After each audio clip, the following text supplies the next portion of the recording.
হবে 9 তারিখ এই স্লোগানে কিন্তু ফেটে পড়েছে ঢাকা বিশ্ববিদ্যালয়ের শিক্ষার্থীরা এবং এই মুহূর্তে শিক্ষার্থীরা মিছিল বের করেছে এবং এই মুহূর্তে আমরা আছি ঢাকা বিশ্ববিদ্যালয়ের জাতীয় নির্বাচন ঐক্যবদ্ধ শিক্ষার্থী জোটের যেই প্যানেল সেই প্যানেলের সামনে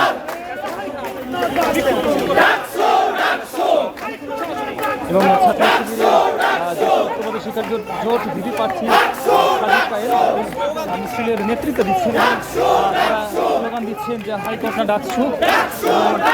ডাকছু আগামী 9 তারিখে তারা আদায় করে ছাড়বেন এমনকি ঘটনা সূত্রপাত ঘটে মূলত হাইকোর্ট যখন একটি রায় ঘোষণা করে যে আগামী যে ডাকসু নির্বাচন সেটি স্থগিতের আদেশ দিয়েছিলেন এবং এরপর পরই শিক্ষার্থীরা কিন্তু ফেটে পড়েছিলেন। তারপর শিক্ষার্থীদের বিভিন্ন বিক্ষোভ ক্ষোভ এবং দাবির প্রেক্ষিতে কিন্তু হাইকোর্ট